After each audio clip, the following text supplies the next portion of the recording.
ताराचंद।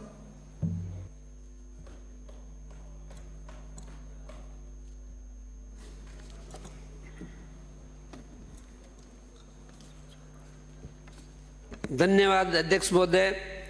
आपने मेरे को मांग संख्या 26, 32 और 56 युवा मामले, महिला एवं बाल विकास एवं उद्योग पे बोलने का मौका दिया, उसके लिए आपका बहुत बहुत धन्यवाद महोदय। सबसे पहले तो मैं मुख्यमंत्री श्री भजनलाल जी व खेल मंत्री श्री राज्यवर्धन सिंह जी राठौड़ का धन्यवाद ज्ञापित करना चाहूँगा कि उन्होंने इतना अच्छा बजट दिया कि पूर्व जो 475 करोड़ का बजट था उसको बढ़ा करके और 950 करोड़ का बजट कर दिया। इसके लिए मैं उनका बहुत बहुत दिल से धन्यवाद ज्ञापित करता हूं। सभापति महोदय, युवाओं के बारे में ऊर्जावान बनाए रखने के साथ साथ युवाओं को ऊर्जावान बनाए रखने के साथ साथ चरित्र निर्माण में खेलों की महत्वपूर्ण भूमिका होती है। मानसिक, सामाजिक और शारीरिक विकास के लिए, जीवन की गुणवत्ता को बढ़ाने के लिए और सकारात्मक सोच का विकास करने हेतु खेल जीवन में अत्यावश्यक है। खेल हमारे जीवन का अभिन्न अंग है। सभापति महोदय, मेरी विधानसभा श्री डूंगरगढ़ कस्बा 1 लाख की आबादी है। कस्बा में आसपास लगभग 100 से अधिक गांव लगते हैं जो कस्बा मुख्य केंद्र है। यहाँ से प्रत्येक वर्ष सैकड़ों खिलाड़ी विभिन्न खेलों से राज्य व राष्ट्रीय स्तर पर चयनित होते हैं। क्षेत्र से बहुत से युवा खेलों के माध्यम से भारतीय सेना, पुलिस विभाग सहित विभिन्न सरकारी नौकरियों में चयनित भी हुए हैं। लेकिन हमारे क्षेत्र की बड़ी दुर्भाग्यपूर्ण स्थिति है कि इतना विकसित क्षेत्र होने के बावजूद आज श्री डूंगरगढ़ कस्बे में एक भी खेल स्टेडियम की सुविधा नहीं है। खेल स्टेडियम व रनिंग ट्रैक के अभाव में बहुत से प्रभावित प्रतिभावान खिलाड़ियों की बाहर जाना पड़ता है तथा बहुत से प्रतिभावान होने के बावजूद अपने लक्ष्य से वंचित रह जाता है। तो मेरा सभापति महोदय आपके माध्यम से पुरजोर मांग करता हूं कि श्री डूंगरगढ़ विधानसभा क्षेत्र में सुविधाओं युक्त मल्टीपर्पज स्पोर्ट स्टेडियम खोला जाए ताकि क्षेत्र की प्रतिभावान खिलाड़ियों को खेल संबंधित क्रिकेट, सॉफ्टबॉल, फुटबॉल आदि खेलों को खेलने की सुविधा उपलब्ध हो सके। सभापति महोदय, मेरे विधानसभा क्षेत्र में बहुत बड़ी संख्या में युवाओं की है जो मेरे क्षेत्र की बड़ी पूंजी है। लेकिन इन युवाओं को कल्याण के लिए पूर्ववर्ती सरकार ने सिर्फ झूठे वादे किए और उनको आश्वासन दिया, इनके कल्याण के लिए कोई कदम नहीं उठाए। यहाँ तक कि पूर्ववर्ती सरकार के कार्यकाल में जिस प्रकार से बेरोजगारों को रिकॉर्ड स्तर पर पहुंच गई थी, उसका परिणाम क्षेत्र के युवाओं को भी भुगतना पड़ा। आज भी युवा मिलकर पूर्ववर्ती सरकार द्वारा किस प्रकार बेरोजगारों की भत्ते के नाम पर गुमराह किया गया, ऐसे ठगे से महसूस करने वाले सैकड़ों युवा गांवों में प्रतिदिन पिछली सरकार को कोसते हैं। सभापति महोदय, देश भर में जिस प्रकार अग्निवीर को लेकर युवाओं को गुमराह करने का काम किया, वह उनकी हताशा और युवाओं को गुमराह करने का प्रयास को सबने देखा है। सच्चाई सबके सामने लाने का प्रयास करना चाहिए क्योंकि सरकार का उद्देश्य दूरगामी है। देश के प्रत्येक युवा सेना के अनुशासन को जानकर विभिन्न क्षेत्रों में सेवा कर एक अनुशासित देश का निर्माण कर सके। जब देश का युवा अनुशासित हो जाएगा तो देश अपने आप समृद्धि के रास्ते पर चल पड़ेगा। भारत 2047 तक विकसित राष्ट्र की श्रेणी में जब खड़ा हो जाएगा तो हमारे अनुशासित युवाओं को भी उसमें भागीदारी महत्वपूर्ण रहेगी। सभापति महोदय, प्रदेश भर के स्कूल महाविद्यालयों में अग्निवीर को लेकर भ्रांति दूर करने के लिए काउंसलिंग कार्यालय खोले जाने चाहिए।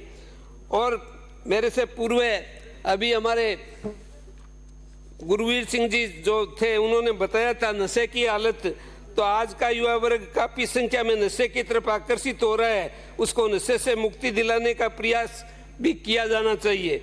सभापति महोदय, हमारे महापुरुष के जीवन दृष्टिपात करें तो पाएंगे कि श्री राम, श्री कृष्ण, अर्जुन, विवेकानंद आदि सभी किसी न किसी प्रकार के शारीरिक विद्या एवं कौशल के विशेषज्ञ थे। सभापति महोदय, प्राचीन भारत में खेलों की समृद्ध परंपरा रही है।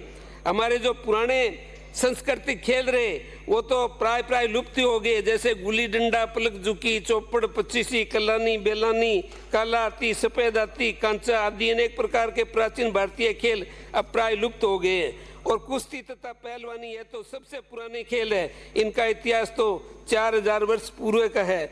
सभापति महोदय, समय का पहिया घूमता रहा। आज cricket, hockey, football, badminton, tennis, मुक्केबाजी, मोटर स्पोर्ट्स, बास्केटबॉल, फुटबॉल जैसे खेल लोकप्रिय होते गए और क्रिकेट तो सर्वाधिक लोकप्रिय हो गया। सभापति महोदय, राजस्थान में भी पूर्व में अनेकानेक प्रतिभाएं रही है।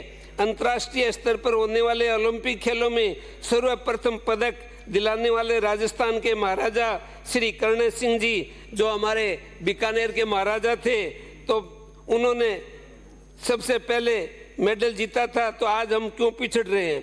सभापति महोदय, राजस्थान में प्रतिभाओं की कमी नहीं है, आवश्यकता है उन्हें ढूंढने, संवारने और निखारने की। यदि युवा खिलाड़ियों को पर्याप्त सुविधा और प्रशिक्षण मिलता है तो हमारे राज्य के खिलाड़ी पूर्व की भांति नित्य नई कीर्तिमान स्थापित करेंगे।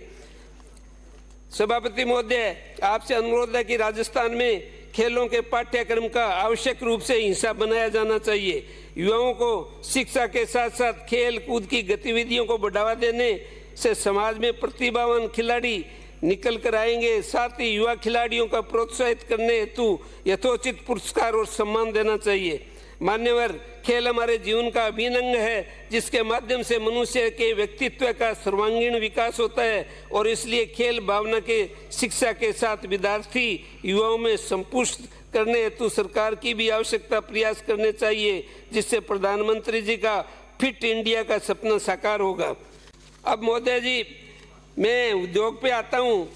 उद्योग के बारे में भी हमारी स्थिति ऐसी है। अध्यक्ष जी, राजस्थान सरकार से मेरी मांग है कि हमारे क्षेत्र की परिस्थितियों को देखते हुए श्री डूंगरगढ़ में जमीन अधिग्रहण कर रिको द्वारा औद्योगिक क्षेत्र काटा जाए। महोदय, श्री डूंगरगढ़ में रिको द्वारा आज से 45 वर्ष पूर्व छोटा सा औद्योगिक क्षेत्र काटा गया था, जिस समय शहर की आबादी 15,000 थी। अब हमारे शहर की आबादी लगभग 1 लाख हो गई।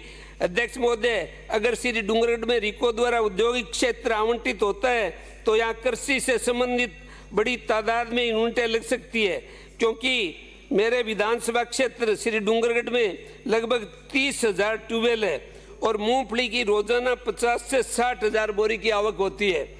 और इसके अलावा अन्य कृषि उत्पादन, चना, ग्वार, मोट, सरसों आदि बहुत सी एग्रीकल्चर जो फसलें आती है। अध्यक्ष महोदय, श्री डूंगरगढ़ औद्योगिक क्षेत्र नहीं होने के कारण यहाँ कृषि उत्पादन पास की अन्य कृषि मंडियों में विक्रय के लिए जाता है, जिससे कारण राजस्व का बड़ा नुकसान होता है। साथ ही किसानों कृषि उत्पादन व अन्य जगह ले जाने के समय की बर्बादी के अलावा अतिरिक्त आर्थिक व्यय भी उनको उठाना पड़ता है। माननीय अध्यक्ष महोदय जी, मेरा विधानसभा क्षेत्र श्री डूंगरगढ़ कृषि पर निर्भर क्षेत्र है और राज्य की अर्थव्यवस्था भी कृषि आधारित है।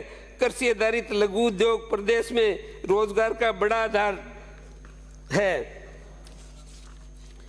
अध्यक्ष महोदय, मेरी राजस्थान सरकार से मांग है कि मेरी विधानसभा क्षेत्र श्री डूंगरगढ़ में कृषि आधारित लघु उद्योग से जुड़े कौशल विकास संबंधित योजनाओं का केंद्र स्थापित किया जाए। साथ ही कुछ आधुनिक प्रकल्पों जैसे ड्रोन प्रशिक्षण, नैनो यूरिया का बहुत बड़ा प्रोजेक्ट मोदी जी लेकर के आए थे। लोगों को कहा भी खेतों के अंदर नैनो यूरिया छिड़कनी चाहिए, तो उनका छिड़काव करने के लिए, उनको जानकारी देने के लिए ड्रोन प्रशिक्षण द्वारा छिड़काव, लखपति दीदी जैसे कार्यक्रम है, सोलर से जुड़े प्रोजेक्ट है आदि संभावनाओं को लेकर कौशल विकास केंद्र के साथ संबंधित एनजीओ संस्थाओं पर कार्य किया जाना अपेक्षित है। साथ ही सोलर से जुड़े प्रोजेक्ट, वाहन रिपेयर आदि के कोर्स से युवाओं को प्रशिक्षण प्राप्त कर अपना व्यवसाय प्रारंभ कर पाएंगे तथा इससे बेरोजगार युवाओं को रोजगार देने की स्थिति में आएंगे। अध्यक्ष महोदय, 2022 में राजस्थान सरकार के राजस्थान माइंस विभाग ने जानकारी दी कि श्री डूंगरगढ़ विधानसभा क्षेत्र के लखासत क्षेत्र में एक महत्वपूर्ण मिनरल पोटास के विपुल भंडार खोजे गए हैं। यह सतह से 500 मीटर की गहराई पर है। अध्यक्ष जी, सरकार द्वारा इस पर काम करने की आवश्यकता है। अध्यक्ष जी, पोटास उपयोग का कृषि क्षेत्र में उपयोग होने वाली खाद बनाने के लिए किया जाता है। पोटास के खनन से भारत की बड़ी निर्माता कंपनियां मनोज इस कुमार। क्षेत्र में कार्य कर सकेगी, जिससे क्षेत्र के विकास के साथ साथ समृद्धि भी आएगी एवं युवाओं को रोजगार अवसर प्राप्त होंगे। तो मेरा माननीय खेल मंत्री महोदय से निवेदन है कि हमारे डूंगरगढ़ में रिको द्वारा जमीन आवंटित करके और रिको द्वारा उद्योग धन्यवाद सभापति महोदय। धन्यवाद। मांग संख्या